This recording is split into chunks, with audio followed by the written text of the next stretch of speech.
This podcast is brought to you by VinZero.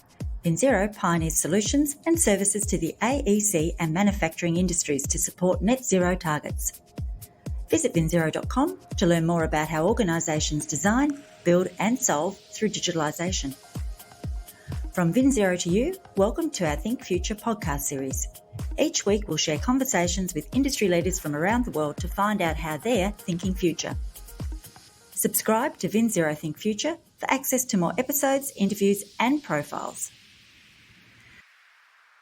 Blaise Porter is the Group Director, Sustainability and Corporate Responsibility at Sims Limited, the global leader in metal recycling and data centre IT circularity.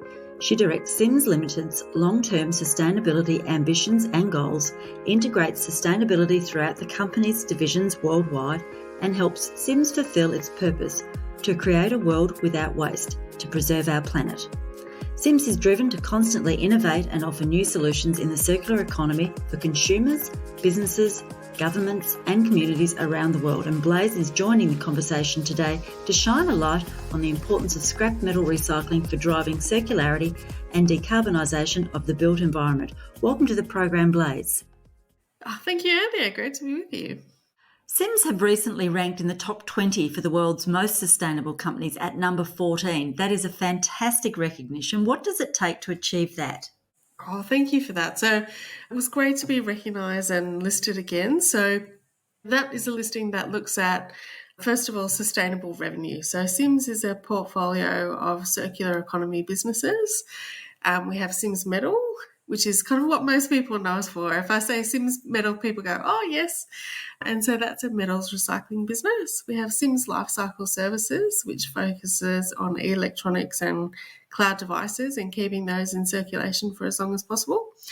We have Sims Municipal Recycling, which does curbside recycling in some of North America's largest cities, and Sims Resource Renewal. So that's an advanced recycling facility that will first off deal with our own waste stream, which is super exciting. We've got that sustainable revenue. So we're doing well by doing good for the planet, which is always a great position and makes coming to work on a Monday a really fantastic opportunity for me. But I suppose that recognition is also out there about how is it that we do what we do. So we have really ambitious carbon targets that we're working towards. We've just brought them all forward last year. So we knocked 12 years off the existing target. We want to get there by 2030, so we're going a lot harder. We want to be 100% renewable electricity as soon as 2025, so that's in the really near future. But also looking at things like gender diversity. How do we attract more women into what has been a very male-dominated environment? How do we protect nature and look after biodiversity? How do we be really effective stewards of our communities that we operate in and be great neighbours? So it's a great recognition of that holistic approach that Sims tries to bring to its work. And you just mentioned that you decided, or the decision was made to bring forward your targets. What was the catalyst for that? So that's a good question, and I think it reflects kind of two things. So one is we really see ourselves as a circular economy business and particularly providing input for steel making, which is a really hard to decarbonise sector.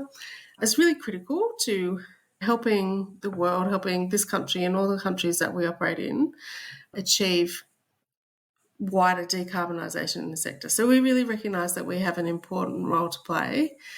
And that means that we have to take really aggressive action in our own backyard, as it were, in our own operations. And of course, 2030 has been called the critical decade for action. That's the critical decade to accomplish the Sustainable Development Goals. It's the critical decade really for climate. We don't have a huge amount of time to make the required progress to try and hold to a 1.5 or even really a 2 degree above pre-industrial levels. So we need everybody to take the action. So we really wanted to lead from the front, and that's why we've increased the level of ambition on our carbon targets. So before we dig into some of the achievements you're making in that regard, can I get you to just tell us a little bit more about the Sims portfolio? Yeah, of course. So we start off with Sims Metal. And Sims was actually founded back in 1917 here in Australia. So it's a business with a really long history as a scrap metal merchant by Albert Sims, in fact. So we still have his name on the buildings. And so our metals business will take end-of-life metal products, and that's everything from manufacturing scrap. So if you're making a window frame out of, extruded aluminium and you've got a billet end, we will take that and recycle that, through to post-consumer products. So cars, shopping trolleys, fridges, washing machines, anything that has metal in it. So that comes to the Sims Metal business, and the steel that comes out of that facility that we have worldwide, so here in Australia, New Zealand, Papua New Guinea, United Kingdom, North America, is ready to go into a smelter and be made into a new steel product. The Sims Lifecycle Services business is really focusing on electronic products and cloud devices. So we all live these really digital lives nowadays. And it's easy when you're kind of on the, telephone call or something's just happening on your phone to kind of not realize that there's actually huge infrastructure that makes that all a reality. And so Sims Lifecycle Services, or SLS, is really focused on how do we maximize the return or the value of those assets? How do we keep them in circulation for as long as possible in their original form? So looking at kind of higher up elements of the circular economy, I suppose, Anthea. So refurbishing, reselling, redeploying, parts harvesting. So can we repurpose even use parts out of some machines to upgrade other machines and resell them? And that's a really fantastic global business that services, as I say, global customers all around the world. Sims Municipal Recycling is, as it says on the tin, a municipal recycling business handling curbside recycling for some of the largest cities in North America. So cities in Florida, New York City, in fact, we do all the curbside recycling out of our facility in Brooklyn. And then finally we have SRR, so Sims Resource Renewal, which is our new business. It's brand new. In fact, the demonstration facility will be just opening up in Queensland this year. And that aims to, first of all, really transform our own waste stream from our own operations into high-quality metal products and really try and close the loop on our operations. So that's a really innovative piece of investment that Sims has been making in the circular economy. Are you looking for a digitalisation and net zero partner to help you achieve your goals? Join the thousands of AEC and manufacturing customers globally who have turned to VinZero to start their journey toward a net zero future. With 32 offices around the world, VinZero can connect you to the right technologies and workflow processes so you can maintain your competitive position and increase profitability. VinZero has an industry expert to help you navigate the best pathway forward wherever you are on your digitalisation and net zero journey. Visit vinzero.com to find out more. So can you take us through what that demonstration facility looks like and how it will operate?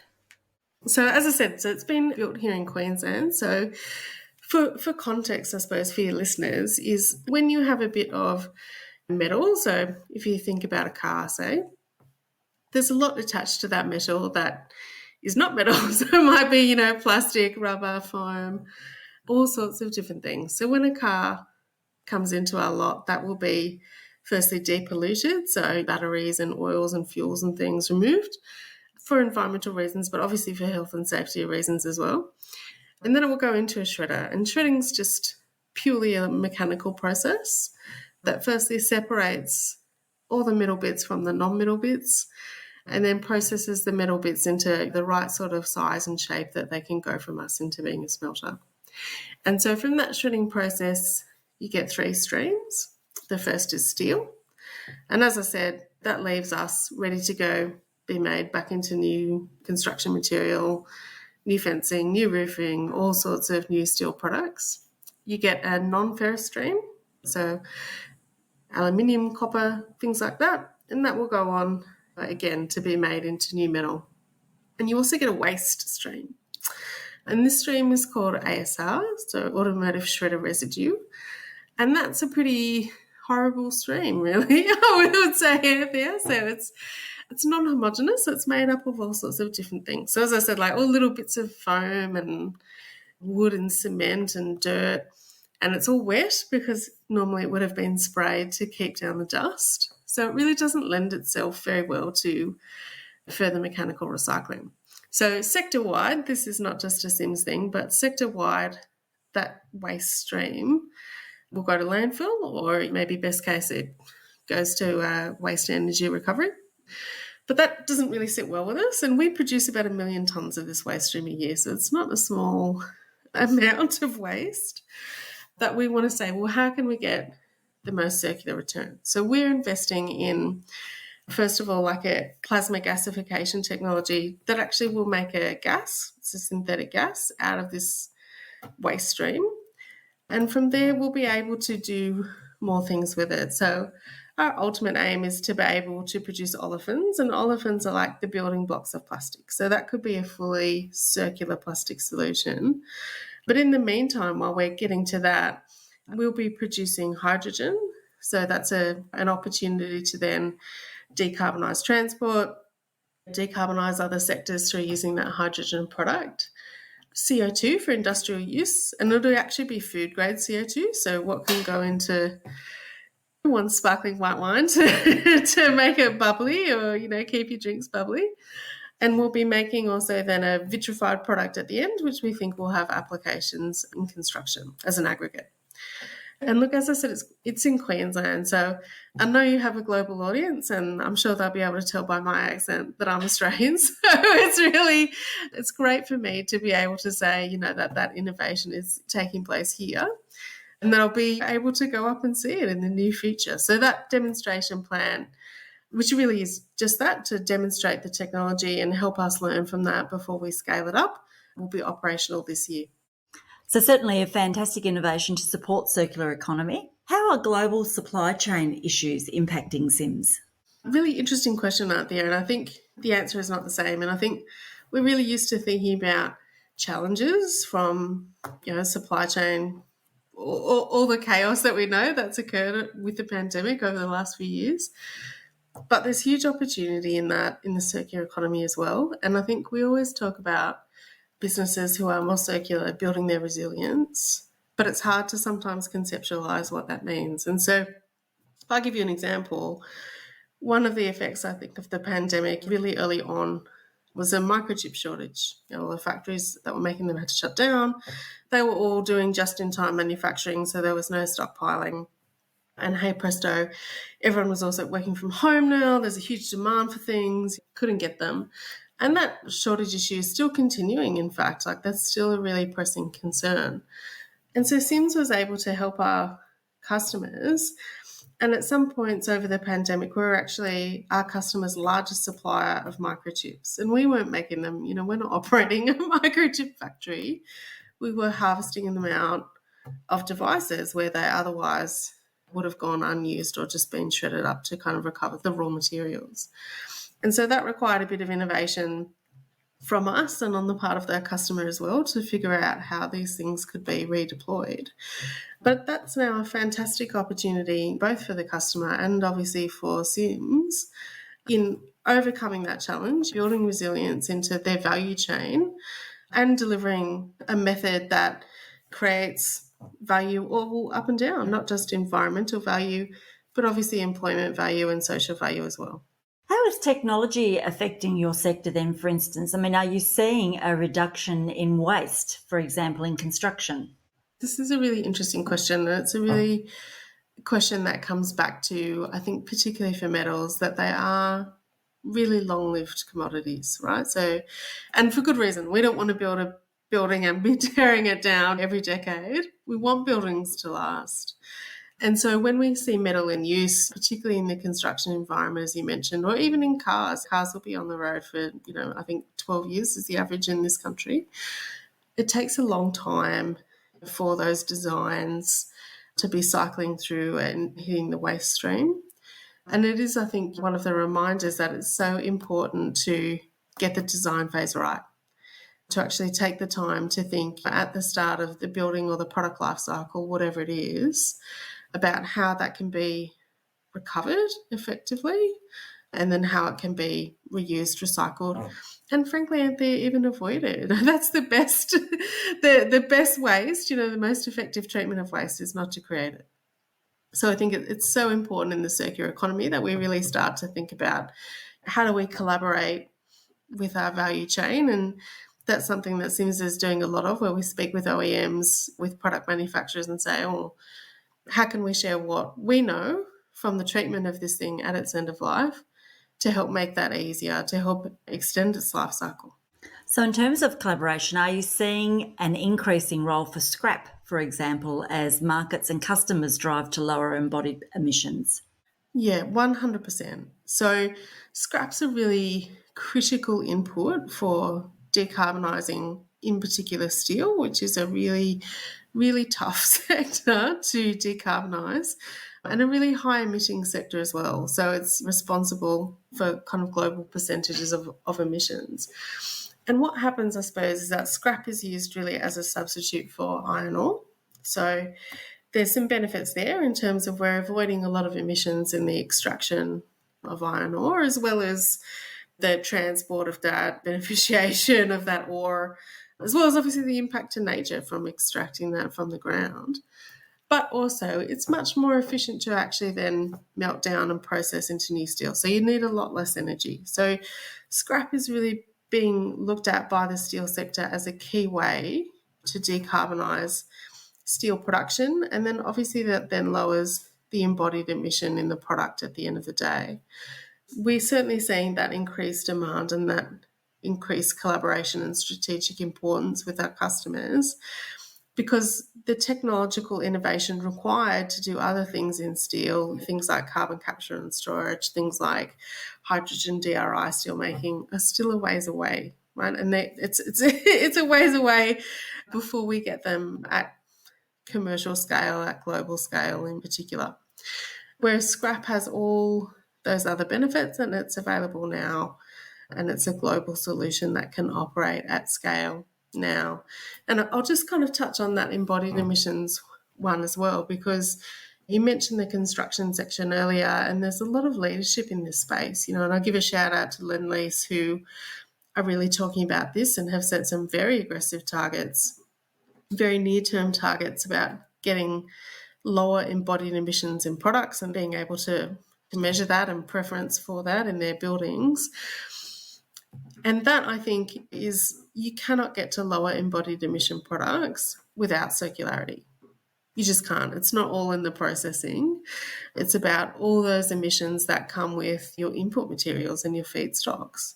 And so circularity is really one of the absolute key drivers of decarbonisation in the wider economy. It sure is. So when you think about the work that organisations like Blaise are doing and the technologies that we're seeing become available, and your own work in setting up the demonstration facility, what is it that excites you the most when you think future?